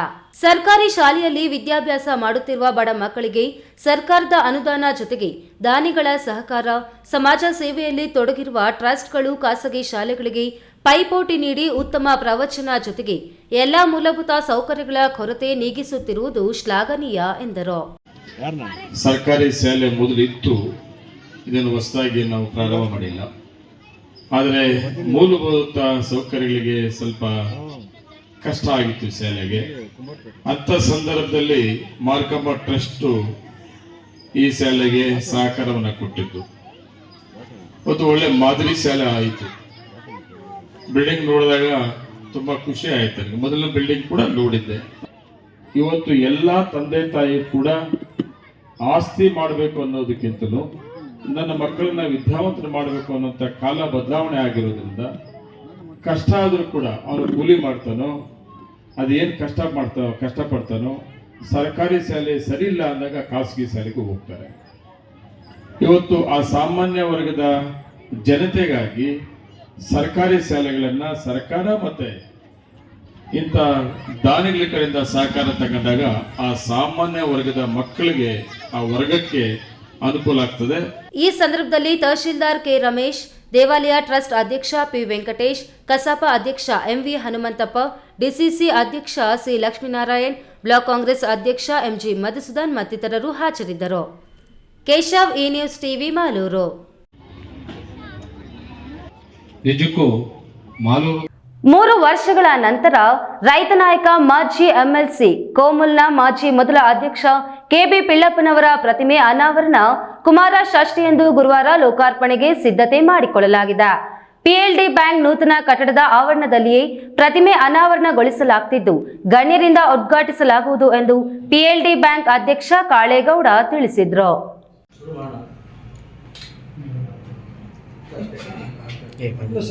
ಇತ್ತೀಚೆಗೆ ಸಾಕಷ್ಟು ಚರ್ಚೆಗೆ ಗ್ರಾಸವಾಗಿದ್ದ ರೈತ ನಾಯಕ ಮಾಜಿ ಎಂಎಲ್ಸಿ ಕೆಬಿ ಪಿಳ್ಳಪ್ಪನವರ ಪ್ರತಿಮೆ ಅನಾವರಣಕ್ಕೆ ಕೊನೆಗೂ ಭಾಗ್ಯ ಬಂದೇ ಬಿಟ್ಟಿದೆ. ಚಿಕ್ಕಬಳ್ಳಾಪುರ ನಗರದ ಹೃದಯ ಭಾಗದಲ್ಲಿರುವ ನೂತನ ಕಟ್ಟಡ ಪಿಎಲ್ಡಿ ಬ್ಯಾಂಕ್ ಆವರಣದಲ್ಲಿ ಉದ್ಘಾಟನೆಗೆ ಸಿದ್ಧತೆ ಮಾಡಿಕೊಳ್ಳಲಾಗಿದ್ದು ಗುರುವಾರ ಬೆಳಗ್ಗೆ ಕೆಬಿ ಪಿಳ್ಳಪ್ಪನವರ ಪುತ್ರ ಮಾಜಿ ಶಾಸಕ ಕೆಪಿ ಬಚ್ಚೇಗೌಡರ ಅಮೃತ ಹಸ್ತದಿಂದಲೇ ಉದ್ಘಾಟನೆ ಮಾಡಿಸಲಾಗುತ್ತಿದೆ ಎಂದು ಪಿಎಲ್ಡಿ ಬ್ಯಾಂಕ್ ಅಧ್ಯಕ್ಷ ಕಾಳೇಗೌಡ ತಿಳಿಸಿದ್ದಾರೆ. ಪಿಎಲ್ಡಿ ಬ್ಯಾಂಕ್ ತಮ್ಮ ಕಚೇರಿಯಲ್ಲಿ ಸುದ್ದಿಗೋಷ್ಠಿ ನಡೆಸಿದ ಅವರು, ಹಳೆ ಕಟ್ಟಡ ಕೆಡವಿ ನೂತನ ಕಟ್ಟಡ ನಿರ್ಮಾಣ ಮಾಡಿದ ಕೂಡಲೇ ಪುತ್ಥಳಿ ಅನಾವರಣ ಮಾಡಿಸಲು ಮುಂದಾಗಿದ್ದೆವು. ಆದರೆ ಕಲ್ಲಿನ ಪುತ್ಥಳಿ ಅಷ್ಟೊಂದು ಚೆನ್ನಾಗಿ ಕಾಣುವುದಿಲ್ಲ. ಕಟ್ಟಡ ಇರುವಷ್ಟು ದಿನ ಪ್ರತಿಮೆ ಹೊಳಪು ಮಂಕಾಗಬಾರದು ಅನ್ನೋ ಕಾರಣಕ್ಕೆ ಸುಮಾರು 6 ಲಕ್ಷ ಖರ್ಚು ಮಾಡಿ ಕಂಚಿನ ಪುತ್ಥಳಿಯನ್ನೇ ಮಾಡಿಸಲಾಗಿದೆ. ಈ ಪುತ್ಥಳಿಯನ್ನ ಕೆಂಪೇಗೌಡ ಪ್ರತಿಮೆಯನ್ನ ಮಾಡಿಕೊಟ್ಟ ಶಿಲ್ಪಿ ಕೈಯಿಂದಲೇ ಮಾಡಿಸಲಾಗಿದೆ. ಅವರಿಗೆ ಕೈಪೆಟ್ಟಾಗಿ ವಿಶ್ರಾಂತಿಯಲ್ಲಿದ್ದರಿಂದ 1 ವರ್ಷ ತಡವಾಗಿದೆ ಅಷ್ಟೇ. ಪುತ್ಥಳಿ ಖರ್ಚು ವೆಚ್ಚ ಸಂಪೂರ್ಣ ನಮ್ಮ ಬ್ಯಾಂಕಿನಿಂದಲೇ ಮಾಡಲಾಗಿದೆ. ಆದರೆ ಕೆಲವು ವಿರೋಧಿಗಳು ಶಾಸಕರ ಭಾವಚಿತ್ರ ಹಾಕಿ ನಾವೇ ಪ್ರತಿಮೆ ಮಾಡಿಸಿದ್ದೇವೆನ್ನುವಂತೆ ಇಮೇಜ್ ಮಾಡಿಸಿ ಸಾಮಾಜಿಕ ಜಾಲತಾಣಗಳಲ್ಲಿ ಹರಿಬಿಟ್ಟಿದ್ದಾರೆ. ಸಾರ್ವಜನಿಕರು ಈ ಫೋಟೋಗಳನ್ನ ನಂಬಬಾರದು ಎಂದು ಸ್ಪಷ್ಟೀಕರಣ ನೀಡಿದ್ದಾರೆ. ನಾವು ನಿನ್ನೆ ಮಾತಾಡಿ ನಾಳೆ ಮಾಡೋದಕ್ಕೆ 15ನೇ ತಾರೀಕು ಮಾಡೋದಕ್ಕೆ ನಾವೆಲ್ಲ ಓಕೆ ಮಾಡಿದ್ವಿ.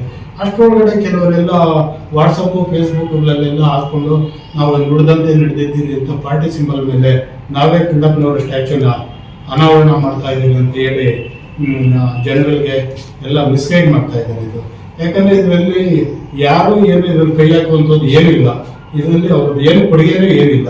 ಸುಮ್ಮನೆ ಇದನ್ನ ಜನರಿಗೆ ಯಾಕೆ ಮಿಸ್ಗೈಡ್ ಮಾಡಬೇಕು? ಈಗ ಅವ್ರದ್ದು ಏನಾದ್ರು ಕೊಡುಗೆ ಇದ್ರೆ ಓಕೆ, ನಾವು ಈಗ ಉದ್ಘಾಟನೆ ಬಚ್ಚೇಗೌಡರ ಕಡೆಯಿಂದ ನಾವು ಮಾಡ್ತಾ ಇದ್ದೇವೆ. ನಾವು ಎಲ್ಲರಿಗೂ ಫೋನ್ ಮುಖಾಂತರ ಹೇಳಿರೋದು. ಬಚ್ಚೇಗೌಡರು ಮಾತ್ರ ನಾವು ಮನೆಯವ್ರ ಹೋಗಿ ಹೇಳಿದ್ರೆ, ನವೀನ್ ಕಿರಣ್ ಅವ್ರನ್ನು ಕರೆದಿದ್ದೀವಿ, ಅವ್ರಿಗೂ ಫೋನ್ ಮುಖಾಂತರ ಮಾಡಿರೋದು. ನಮ್ಮ ಮಾಜಿ ಸಚಿವರನ್ನು ಕರೆದಿದ್ದೀವಿ, ಅವ್ರನ್ನೂ ಫೋನ್ ಮುಖಾಂತರ ಕರೆದಿರೋದು. ನಾಳೆ ಪ್ರತಿಮೆ ಅನಾವರಣಕ್ಕೆ ಒಳ್ಳೆ ಮುಹೂರ್ತ ಕೂಡಿ ಬಂದಿದೆ ಅನ್ನೋ ಕಾರಣಕ್ಕೆ ತರಾತುರಿಯಲ್ಲಿ ದಿನಾಂಕ ನಿಗದಿಗೊಳಿಸಲಾಗಿದೆ. ಈ ಕಾರ್ಯಕ್ರಮಕ್ಕೆ ಮಾಜಿ ಸಚಿವ ಡಾಕ್ಟರ್ ಕೆ ಸುಧಾಕರ್, ಮುಖಂಡರುಗಳಾದ ಕೆವಿ ನವೀನ್ ಕಿರಣ್, ಕೆವಿ ನಾಗರಾಜ್, ಯಲುವಳ್ಳಿ ರಮೇಶ್ ಕುಮಾರ್, ಕೇಶವರೆಡ್ಡಿ ಇತರೆ ಪ್ರಮುಖ ಮುಖಂಡರುಗಳನ್ನು ದೂರವಾಣಿ ಮೂಲಕವೇ ಆಹ್ವಾನಿಸಲಾಗಿದೆ ಎಂದು ಕಾಳೇಗೌಡರು ಹೇಳಿದರು. ಸುದ್ದಿಗೋಷ್ಠಿಯಲ್ಲಿ ಬ್ಯಾಂಕ್ ನಿರ್ದೇಶಕರು ಗಂಗರೆ ಕಾಲುವೆ ಪ್ರಸಾದ್, ಆನಂದಮೂರ್ತಿ, ನಾರಾಯಣಸ್ವಾಮಿ, ಮುನಿಶಾಮಿ ಇತರರು ಹಾಜರಿದ್ದರು. ಕೆಎಸ್ ನಾರಾಯಣಸ್ವಾಮಿ, ಈ ನ್ಯೂಸ್ ಟಿವಿ, ಚಿಕ್ಕಬಳ್ಳಾಪುರ.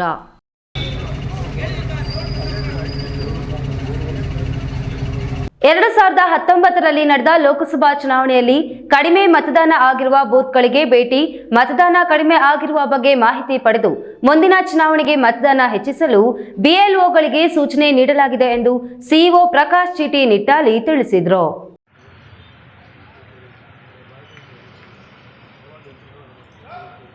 ಗುಡಿಬಂಡೆ ಪಟ್ಟಣದ 11ನೇ ವಾರ್ಡ್ನ ಸರ್ಕಾರಿ ಹಿರಿಯ ಬಾಲಕರ ಪ್ರೌಢಶಾಲೆಯಲ್ಲಿರುವ ಬೂತ್ಗೆ ಸಿಇಒ ಪ್ರಕಾಶ್ ಚೀಟಿ ನಿಟ್ಟಾಲಿ ಭೇಟಿ ನೀಡಿದ್ದರು. ಈ ವೇಳೆ ಮಾತನಾಡಿದ ಅವರು, 2019ರ ಲೋಕಸಭಾ ಚುನಾವಣೆಯಲ್ಲಿ ಜಿಲ್ಲೆಯಲ್ಲಿ ಕಡಿಮೆ ಆಗಿರುವ ಮತದಾನ ಕೇಂದ್ರಗಳಿಗೆ ಭೇಟಿ ನೀಡಿ ವಿಶೇಷ ಸೌಲಭ್ಯಗಳು ಇದೆಯೋ ಇಲ್ಲವೋ ಎಂದು ಮಾಹಿತಿ ಪಡೆಯುತ್ತಿದ್ದೇವೆ. ಜಿಲ್ಲೆಯಲ್ಲಿ ಒಟ್ಟು 28 ಮತದಾನ ಕೇಂದ್ರಗಳಲ್ಲಿ ಮತದಾನ ಕಡಿಮೆ ಆಗಿದೆ. ಪಟ್ಟಣದ ವ್ಯಾಪ್ತಿಯಲ್ಲೇ ಮತದಾನ ಕಡಿಮೆ ಆಗಿರುವುದು ಕಂಡುಬಂದಿದ್ದು, ಮುಂದಿನ ಚುನಾವಣೆಯಲ್ಲಿ ಮತದಾನ ಹೆಚ್ಚಿಸಲು ಅನೇಕ ಸಲಹೆ ಸೂಚನೆಗಳನ್ನು ಬಿಇಒಗಳಿಗೆ ನೀಡುತ್ತೇವೆಂದರು. ಇನ್ನು ನಿಮ್ಮ ಗ್ರಾಮಗಳಲ್ಲಿ ಶುದ್ಧ ಕುಡಿಯುವ ನೀರಿನ ಘಟಕ ಕೆಟ್ಟು ನಿಂತು ಅಧಿಕಾರಿಗಳು ಸರಿಪಡಿಸದೇ ಇದ್ದಲ್ಲಿ ನನ್ನ ನಂಬರ್ಗೆ ವಾಟ್ಸ್ಆಪ್ ಮಾಡಿದ್ರೆ ಕೂಡಲೇ ಸರಿಪಡಿಸುವ ವ್ಯವಸ್ಥೆ ಮಾಡಿಸುತ್ತೇನೆ ಎಂದು ತಿಳಿಸಿದರು. ತಾಲೂಕಿನ ಭೇಟಿ ಗುಡಿಬಂಡೆ ತಾಲೂಕಿಗೆ ಲೇಟಾಗಿ ಬಂದಿದ್ದೀವಿ. ನಾವು ಮೊನ್ನೆಯಿಂದನೇ ಇದು ಮಾಡ್ತಾಯಿದ್ದೀವಿ, ಅಂದರೆ ವೀಕ್ಷಣೆ ಮಾಡ್ತಾಯಿದ್ದೀವಿ. 2019ರ ಲೋಕಸಭೆ ಚುನಾವಣೆಯಲ್ಲಿ ಆದಂಥ ಮತದಾನದಲ್ಲಿ ಯಾವ ಪರ್ಟಿಕ್ಯುಲರ್ ಏರಿಯಾದಲ್ಲಿ ಮತದಾನ ಕಡಿಮೆ ಆಗಿದೆ ಅಂದರೆ ಪೋಲಿಂಗ್ ಬೂತಲ್ಲಿ, ಅಂಥ ಪೋಲಿಂಗ್ ಬೂತನ್ನು ಗುರುತಿಸಿಕೊಂಡು ಯಾಕೆ ಕಡಿಮೆ ಆಗಿದೆ ಅನ್ನೋದು ಸಂಕ್ಷಿಪ್ತವಾದ ಮಾಹಿತಿ ಪಡಿಬೇಕಾಗಿತ್ತು.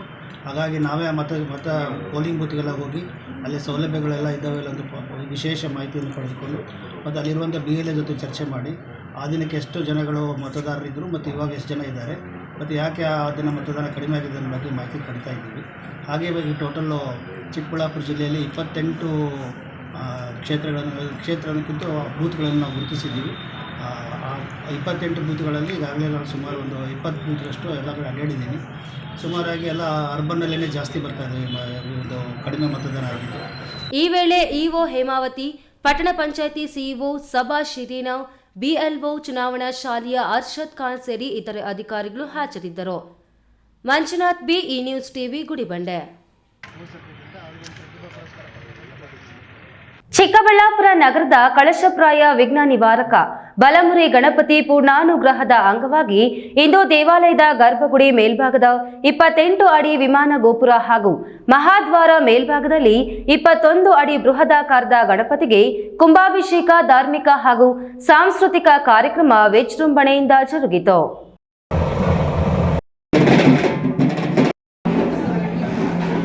ಚಿಕ್ಕಬಳ್ಳಾಪುರ ನಗರದ ಮುಖ್ಯ ರಸ್ತೆ ಬಜಾರ್ ರಸ್ತೆಯಲ್ಲಿದ್ದ ಬಲಮುರಿ ಗಣಪತಿ ದೇವಾಲಯವನ್ನು ರಸ್ತೆ ಅಗಲೀಕರಣಕ್ಕಾಗಿ ತೆರವುಗೊಳಿಸಿ ರೈಲ್ವೆ ಸ್ಟೇಷನ್ ರಸ್ತೆಯಲ್ಲಿ ನೂತನವಾಗಿ ನಿರ್ಮಿಸಿದ ದೇವಾಲಯಕ್ಕೆ 8 ವರ್ಷಗಳಾಗಿದ್ದು ಅಂದು ಅಪೂರ್ಣಗೊಂಡಿದ್ದ ವಿಮಾನ ಗೋಪುರ ಹಾಗೂ 21 ಅಡಿ ಬೃಹದಾಕಾರದ ಗಣಪತಿಗೆ ಇಂದು ಕುಂಭಾಭಿಷೇಕ ಹಮ್ಮಿಕೊಳ್ಳಲಾಗಿತ್ತು. 12 ವರ್ಷಕ್ಕೊಮ್ಮೆ ನಡೆಯುವ ಈ ಕುಂಭಾಭಿಷೇಕವನ್ನು ರಾಯಲ್ಪಾಡು ಜ್ಯೋತಿಷ್ಯ ಪ್ರವೀಣ ಆಗಮರತ್ನ ಶ್ರೀ ವೆಲ್ಲಾಲ ಸತ್ಯನಾರಾಯಣ ಶಾಸ್ತ್ರಿಯವರ ಮಾರ್ಗದರ್ಶನದಲ್ಲಿ ವಿಜೃಂಭಣೆಯಿಂದ ನೆರವೇರಿಸಿದ್ರು. ಇಂದು ಬೆಳಿಗ್ಗೆ ಮಂಗಳವಾದ್ಯ, ವೇದ ಪಾರಾಯಣ, ವಿಮಾನ ಗೋಪುರ, ಕಲಶ ಪ್ರತಿಷ್ಠಾಂಗ ಹೋಮ, ಪ್ರಾಣ ಪ್ರತಿಷ್ಠೆ, ಗೋದರ್ಶನ, ಕುಷ್ಮಾಂಡ ಬಲಿ ಹೋಮಗಳೊಂದಿಗೆ ಪ್ರಾರಂಭಿಸಿ 11:15ಕ್ಕೆ ಮೂಲ ಬಲಮುರಿ ಗಣಪತಿಗೆ ಮಹಾಮಂಗಳಾರತಿ ಮಂತ್ರ, ಪುಷ್ಪ ಅಷ್ಟಾವನ ಸೇವೆ ಮೂಲಕ ವಿಮಾನ ಗೋಪುರ ಹಾಗೂ ಬೃಹತ್ ಗಾತ್ರದ ಗಣಪತಿಗೆ ಕುಂಭಾಭಿಷೇಕ ನೆರವೇರಿಸಿದ್ರು. 3 ದಿನಗಳಿಂದ ವಿವಿಧ ದೇವತಾ ಕಾರ್ಯಗಳನ್ನ ನಡೆಸಿದ ಬಲಮುರಿ ಗಣಪತಿ ಸೇವಾ ಅಭಿವೃದ್ಧಿ ಸಮಿತಿ ಟ್ರಸ್ಟ್ ಪದಾಧಿಕಾರಿಗಳು ನೂರಾರು ಭಕ್ತರು ಕುಂಭಾಭಿಷೇಕದ ತೀರ್ಥವನ್ನ ಶಿರಭಾಗಿ ಸ್ವೀಕರಿಸಿ ತಮ್ಮ ಇಷ್ಟಾರ್ಥ ಪೂರೈಸು ಎಂದು ಗಣಪತಿ ದೇವರಲ್ಲಿ ಪ್ರಾರ್ಥಿಸಿಕೊಂಡರು. ಕೆಎಸ್ ನಾರಾಯಣಸ್ವಾಮಿ, ಈ ನ್ಯೂಸ್ ಟಿವಿ, ಚಿಕ್ಕಬಳ್ಳಾಪುರ.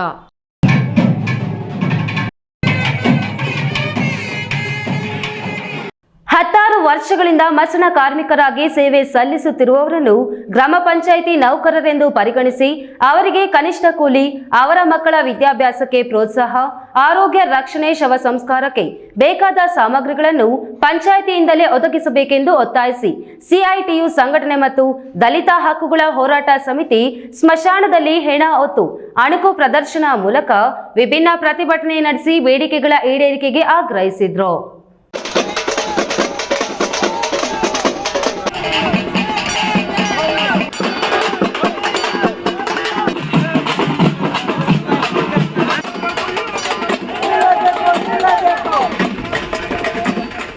ಮಸಣ ಕಾರ್ಮಿಕರನ್ನು ಗ್ರಾಮ ಪಂಚಾಯಿತಿ ನೌಕರರೆಂದು ಪರಿಗಣಿಸಿ ಕನಿಷ್ಠ ಕೂಲಿ ನಿಗದಿಗೊಳಿಸಿ ಮಕ್ಕಳ ವಿದ್ಯಾಭ್ಯಾಸ, ಆರೋಗ್ಯ ರಕ್ಷಣೆ ವಿಶೇಷ ಅನುದಾನ ನೀಡಬೇಕು, ಶವ ಸಂಸ್ಕಾರಕ್ಕೆ ಪರಿಕರಗಳ ಒದಗಿಸಬೇಕೆಂದು ಒತ್ತಾಯಿಸಿ ಸಿಐಟಿಯು ಸಂಘಟನೆ ಮತ್ತು ದಲಿತ ಹಕ್ಕುಗಳ ಹೋರಾಟ ಸಮಿತಿ ಕಾರ್ಯಕರ್ತರು ಅಣಕು ಶವಯಾತ್ರೆ ನಡೆಸಿ ವಿನೂತನ ಪ್ರತಿಭಟನೆ ನಡೆಸಿದ್ರು.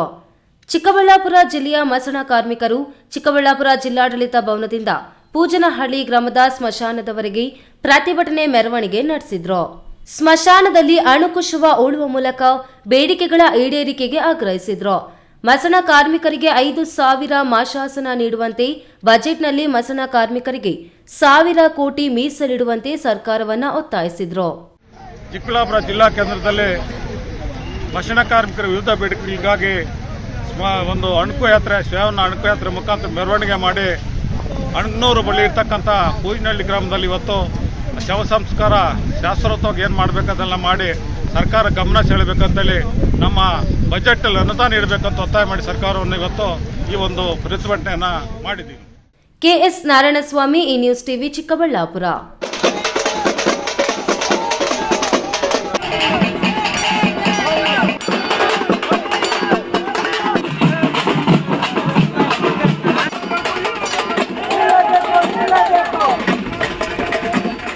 ಚಾಲಕರು ಮಾಡುವ ತಪ್ಪುಗಳಿಂದ ಅಪಘಾತಗಳಾಗಿ ಅಮಾಯಕರು ಜೀವ ಕಳೆದುಕೊಂಡು ಅವರ ಅವಲಂಬಿತರು ಬೀದಿ ಪಾಲಾಗುತ್ತಿದ್ದಾರೆ.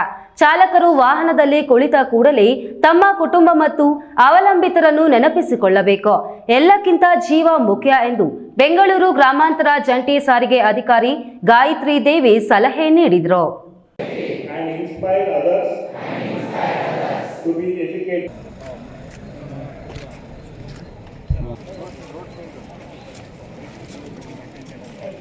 ಚಿಕ್ಕಬಳ್ಳಾಪುರ ಸಾರಿಗೆ ಇಲಾಖೆ, ಜಿಲ್ಲಾ ರಸ್ತೆ ಸುರಕ್ಷಾ ಸಮಿತಿ ಚಿಕ್ಕಬಳ್ಳಾಪುರ ಹಾಗೂ ಬಿಜಿಎಸ್ ಶಿಕ್ಷಣ ಸಂಸ್ಥೆ ಇವರ ಸಹಯೋಗದೊಂದಿಗೆ ಬಿಜಿಎಸ್ ಕಾಲೇಜಿನ ಸಭಾಂಗಣದಲ್ಲಿ ನಡೆದ 35ನೇ ರಾಷ್ಟ್ರೀಯ ರಸ್ತೆ ಸುರಕ್ಷತಾ ಮಾಸದ ಸಮಾರೋಪ ಸಮಾರಂಭ ಹಮ್ಮಿಕೊಳ್ಳಲಾಗಿತ್ತು. ಕಾರ್ಯಕ್ರಮದಲ್ಲಿ ಬೆಂಗಳೂರು ಗ್ರಾಮಾಂತರ ಸಾರಿಗೆ ಇಲಾಖೆ ಜಂಟಿ ಅಧಿಕಾರಿ ಗಾಯತ್ರಿ ದೇವಿ ಮಾತನಾಡಿ, ಕುಡಿದು ವಾಹನ ಚಾಲನೆ ಮಾಡುವುದು, ಮೊಬೈಲ್ನಲ್ಲಿ ಮಾತನಾಡುತ್ತಾ ಚಾಲನೆ ಮಾಡುವುದನ್ನು ಕಡ್ಡಾಯವಾಗಿ ನಿಲ್ಲಿಸಬೇಕು. ಜೀವನದ ಸುಸ್ಥಿರ ಭವಿಷ್ಯಕ್ಕಾಗಿ ರಸ್ತೆ ಸುರಕ್ಷತೆಯು ಬಹಳ ಮುಖ್ಯ. ಹೆಚ್ಚಿನ ರಸ್ತೆ ಅಪಘಾತಗಳಿಗೆ ಕಾರಣ ರಸ್ತೆ ನಿಯಮಗಳನ್ನು ಪಾಲಿಸದೆ ಉಲ್ಲಂಘಿಸುತ್ತಿರುವುದು. ಎಚ್ಚರದಿಂದ ಚಾಲನೆ ಮಾಡಬೇಕು ಎಂದರು. ಮತ್ತೆ ರಸ್ತೆ ಸುರಕ್ಷತೆ ಅನ್ನೋದು ನಮ್ಮೆಲ್ಲರ ಜೀವದ ರಕ್ಷಣೆಯ ಒಂದು ಅಗತ್ಯವಾಗಿ ಈ ದಿನ ಬೇಕಾಗಿರುವಂಥ ಒಂದು ವಿಧಾನ ಆಗಿದೆ. ನಾವೆಲ್ಲರೂ ರಸ್ತೆ ಸುರಕ್ಷತಾ ನಿಯಮಗಳನ್ನು ಪಾಲನೆ ಮಾಡಬೇಕು. ದಿನೇ ದಿನೇ ಹೆಚ್ಚಾಗ್ತಾ ಇರುವಂತಹ ರಸ್ತೆ ಅಪಘಾತಗಳನ್ನು ತಡೆಗಟ್ಟಬೇಕು. ಏಕೆಂದರೆ ಪ್ರತಿಯೊಂದು ಜಿಲ್ಲೆಗಳಲ್ಲೂ ಸಹ ಗ್ರಾಮ ಸಡಕ್ ಅಂತ ಒಂದು ಯೋಜನೆಗಳಿಂದಾಗಿ ಏನು ರಸ್ತೆಗಳು ಅಭಿವೃದ್ಧಿ ಹೊಂದುತ್ತಾ ಇದೆ, ವೈಡನ್ ಆಗ್ತಾ ಇದೆ. ಅದೇ ರೀತಿ ಅದರ ಸುರಕ್ಷತೆಯ ವಿಧಾನಗಳನ್ನು ನಾವು ಅಳವಡಿಸ್ಕೊಳ್ಳೋದ್ರಲ್ಲಿ ಎಲ್ಲೋ ಒಂದು ಕಡೆ ಹಿಂದೆ ಇದ್ದೀವೇನೋ ಅನ್ನೋ ಒಂದು ಭಾವನೆ ನನಗೆ ಅನ್ನಿಸ್ತಾ ಇದೆ.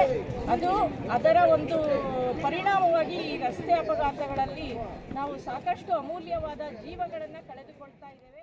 ಕಾರ್ಯಕ್ರಮದಲ್ಲಿ ಪೊಲೀಸ್ ಇಲಾಖೆಯ ಉಪಾಧೀಕ್ಷಕ ಶಿವಕುಮಾರ್, ಚಿಕ್ಕಬಳ್ಳಾಪುರ ಪ್ರಾದೇಶಿಕ ಸಾರಿಗೆ ಅಧಿಕಾರಿ ವಿವೇಕಾನಂದ, ಪ್ರಾಂಶುಪಾಲ ರಾಜು, ರಿಜಿಸ್ಟ್ರಾರ್ ಸುರೇಶ್ ಮತ್ತಿತರರು ಹಾಜರಿದ್ದರು. ಕೆಎಸ್ ನಾರಾಯಣಸ್ವಾಮಿ, ಈ ನ್ಯೂಸ್ ಟಿವಿ, ಚಿಕ್ಕಬಳ್ಳಾಪುರ. ಇದೀಗ ವಿರಾಮದ ನಂತರ ಈ ನ್ಯೂಸ್ ಟಿವಿ ಮುಂದುವರಿಯುತ್ತದೆ. ಮಕ್ಕಳ ಹೈಯರ್ ಎಜುಕೇಶನ್, ಮಗಳ ಮದುವೆ, ಕನಸಿನ ಸ್ವಂತ ಮನೆ, ಇಷ್ಟಕ್ಕೆಲ್ಲ ಹಣ ಹೇಗ್ ಹೊಂದಿಸೋದು ಅಂತ ಟೆನ್ಷನ್ ಅಲ್ಲಿದ್ದೀರಾ? ಇರೋ ಚಿನ್ನನ ಅಡ ಇಡೋಕ್ ಹೋದ್ರೆ ಬಡ್ಡಿ ಮೇಲ್ ಬಡ್ಡಿ ಕಟ್ಬೇಕು. ಬೇಡ, ಮಾರ್ಬಿಡೋಣ ಅಂದ್ರೆ ಅರ್ಧ ಬೆಲೆ ಕೇಳ್ತಾರೆ ಅನ್ನೋ ಆತಂಕದಲ್ಲಿದ್ದೀರಾ? ಟೆನ್ಷನ್ ಬಿಡಿ, ಇಂದೇ ಹಿಂದೂಸ್ತಾನ್ ಗೋಲ್ಡ್ ಕಂಪನಿಗೆ ಬನ್ನಿ. ನೀವ್ ಅಡ ಇಟ್ಟಿರೋ ಚಿನ್ನವನ್ನ ಬಿಡಿಸ್ತಾರೆ ಹಾಗೂ ನಿಮ್ಮಲ್ಲಿರೋ ಚಿನ್ನವನ್ನ ಇಂದಿನ ಆನ್ಲೈನ್ ಬೆಲೆಗೆ ಕೊಂಡುಕೊಂಡು ತಕ್ಷಣ ನಿಮ್ ಬಾಕಿ ಹಣ ಕೊಡ್ತಾರೆ. ಹಿಂದೂಸ್ತಾನ್ ಗೋಲ್ಡ್ ಕಂಪನಿ, ಇದು ನಿಮ್ಮ company. Hindustan Gold Company. It's your company.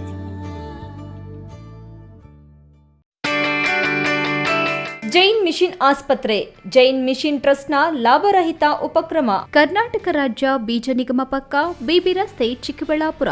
ದಶಕಗಳಿಂದ ಆರೋಗ್ಯ ಕ್ಷೇತ್ರದಲ್ಲಿ ಲಾಭರಹಿತವಾಗಿ ಸೇವೆ ಸಲ್ಲಿಸುತ್ತಿರುವ ಜೈನ್ ಮಿಷನ್ ಆಸ್ಪತ್ರೆ ದಿನದ 24 ಗಂಟೆ ತುರ್ತು ಚಿಕಿತ್ಸೆಯಿಂದ ಹಿಡಿದು ಎಲ್ಲಾ ಕಾಯಿಲೆಗಳಿಗೂ ಇಲ್ಲಿ ಚಿಕಿತ್ಸೆ ಲಭ್ಯ. ದೂರವಾಣಿ ಸಂಖ್ಯೆ 08156295108. ತುರ್ತು ಸಹಾಯವಾಣಿ 6364464470.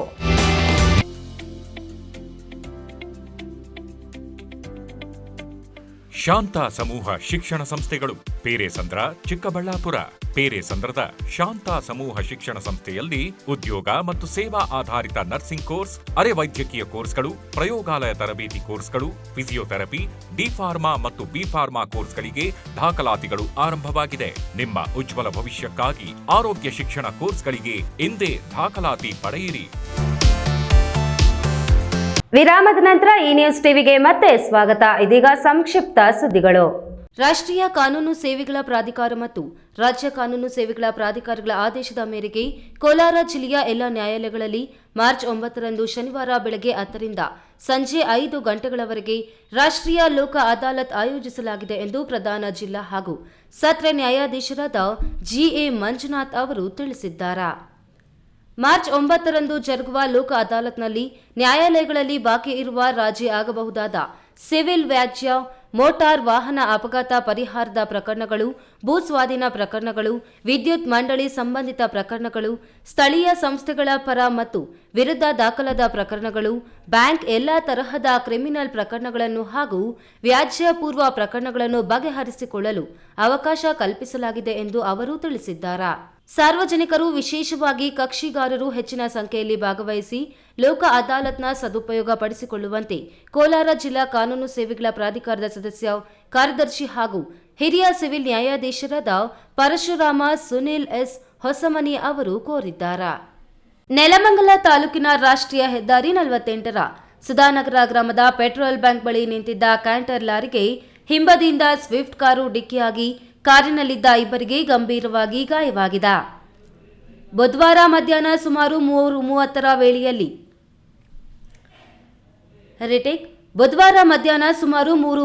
ವೇಳೆಯಲ್ಲಿ ಬೆಂಗಳೂರಿನಿಂದ ತುಮಕೂರು ಕಡೆ ಹೋಗಲು ನಿಂತಿದ್ದ ಕ್ಯಾಂಟರ್ ಲಾರಿಗೆ ಅದೇ ಮಾರ್ಗದಲ್ಲಿ ಹಿಂಬದಿಯಿಂದ ಬಂದ ಕಾರು ನಿರ್ಮಾಣವಾಗುತ್ತಿರುವ ರಸ್ತೆಯ ವಿಭಜಕಕ್ಕೆ ಡಿಕ್ಕಿಯಾಗಿದೆ. ಸ್ವಿಫ್ಟ್ ಕಾರು ಮುಂಭಾಗ ಸಂಪೂರ್ಣ ಜಖಮಾಗಿದೆ. ಕಾರಿನಲ್ಲಿದ್ದ ಇಬ್ಬರಿಗೂ ಗಾಯವಾಗಿದೆ. ಗಾಯಗೊಂಡವರು ನೆಲಮಂಗಲ ತಾಲೂಕಿನ ಟಿ ಬೇಗೂರು ಬಳಿಯ ಬೈರನಹಳ್ಳಿಯವರು ಎಂದು ಗುರುತಿಸಲಾಗಿದೆ. ಇಬ್ಬರು ಪ್ರಯಾಣಿಕರು ಪಾನಮತ್ತರಾಗಿದ್ದರು ಎಂದು ಶಂಕಿಸಲಾಗಿದೆ. ಗಾಯಾಳುಗಳನ್ನು ತಿಪ್ಪಗೊಂಡನಹಳ್ಳಿ ಬಳಿಯ ಸಿದ್ಧಾರ್ಥ ಆಸ್ಪತ್ರೆಗೆ ದಾಖಲಿಸಲಾಗಿದೆ. ಸ್ಥಳಕ್ಕೆ ಆಂಬ್ಯುಲೆನ್ಸ್ ಸಿಬ್ಬಂದಿ, ಹೆದ್ದಾರಿ ಗಸ್ತು ಪೊಲೀಸರು ಭೇಟಿ ನೀಡಿದ್ದರು. ನೆಲಮಂಗಲ ಸಂಚಾರಿ ಪೊಲೀಸ್ ಠಾಣೆ ವ್ಯಾಪ್ತಿಯಲ್ಲಿ ಘಟನೆ ನಡೆದಿದೆ. ರೈತನ ಮೇಲಿನ ಕೋಪಕ್ಕೆ 11 ಕೆವಿ ವಿದ್ಯುತ್ ತಂತಿಯನ್ನು ಕಟ್ ಮಾಡಿ ಪೊಲೀಸ್ ದರ್ಪ ಮೆರೆದ ಘಟನೆ ತುಮಕೂರು ಜಿಲ್ಲೆ ಕೊರಟಗೆರೆ ತಾಲೂಕಿನ ಕೋಡ್ಲಹಳ್ಳಿಯಲ್ಲಿ ನಡೆದಿದೆ. ರೈತ ಶಿವಣ್ಣ ಈ ಬಗ್ಗೆ ಬೆಸ್ಕಾಂ ಇಲಾಖೆಯವರಿಗೆ ದೂರು ನೀಡಿದ ಬೆನ್ನಲ್ಲೇ ಬೆಸ್ಕಾಂ ಇಲಾಖೆ ಅಧಿಕಾರಿಗಳು ಮತ್ತೆ ವಿದ್ಯುತ್ ಸಂಪರ್ಕ ಅಳವಡಿಸಲು ಪೊಲೀಸ್ ಪೇದೆ ಗಂಗರಾಜುರವರ ತೋಟಕ್ಕೆ ಬಂದ ಸಂದರ್ಭದಲ್ಲಿ ಪೊಲೀಸ್ ಪೇದೆ ಗಂಗರಾಜು ತಾಯಿ ಸಾಕಮ್ಮರವರ ಮತ್ತು ಬೆಸ್ಕಾಂ ಇಲಾಖೆ ಅಧಿಕಾರಿಗಳ ನಡುವೆ ಮಾತಿನ ಚಕಮಕಿ ನಡೆದು ಪೊಲೀಸ್ ಪೇದೆ ಗಂಗರಾಜು ಮತ್ತು ಅವರ ತಾಯಿ ಸಾಕಮ್ಮರವರು ನಾವು ಇಲ್ಲೇ ಕೊರಳು ಕೊಯ್ದುಕೊಂಡರೂ ಸಹ ನಮ್ಮ ಜಮೀನಿನಲ್ಲಿ ವಿದ್ಯುತ್ ಸಂಪರ್ಕವನ್ನು ಅಳವಡಿಸಲು ಬಿಡುವುದಿಲ್ಲ. ನಾನು ಏರ್ಪೋರ್ಟ್ ಪೊಲೀಸ್ ಠಾಣೆಯಲ್ಲಿ ಪೊಲೀಸ್ ಪೇದೆ ಆಗಿ ಕೆಲಸ ಮಾಡುತ್ತಿದ್ದೇನೆ. ನಿಮ್ಮ ಮೇಲೆ ಮೇಲಾಧಿಕಾರಿಗಳಿಗೆ ಹೇಳಿ ಬೆಸ್ಕಾಂ ಇಲಾಖೆ ಅಧಿಕಾರಿಗಳ ಮೇಲೆ ಎಫ್ಐಆರ್ ಮಾಡುತ್ತೇನೆ ಎಂದು ಕರ್ತವ್ಯಕ್ಕೆ ಅಡ್ಡಿಪಡಿಸಿದ ಹಿನ್ನೆಲೆ ಪೊಲೀಸ್ ಪೇದೆ ಗಂಗರಾಜು ಅವರ ಮೇಲೆ ಕೊರಟಗೆರೆ ಪೊಲೀಸ್ ಠಾಣೆಯಲ್ಲಿ ಬೆಸ್ಕಾಂ ಇಲಾಖೆ ಅಧಿಕಾರಿಗಳು ದೂರು ನೀಡಿದ್ದಾರೆ. ಕೊನೆಯದಾಗಿ ಮತ್ತೊಮ್ಮೆ ಹೆಡ್ಲೈನ್ಸ್.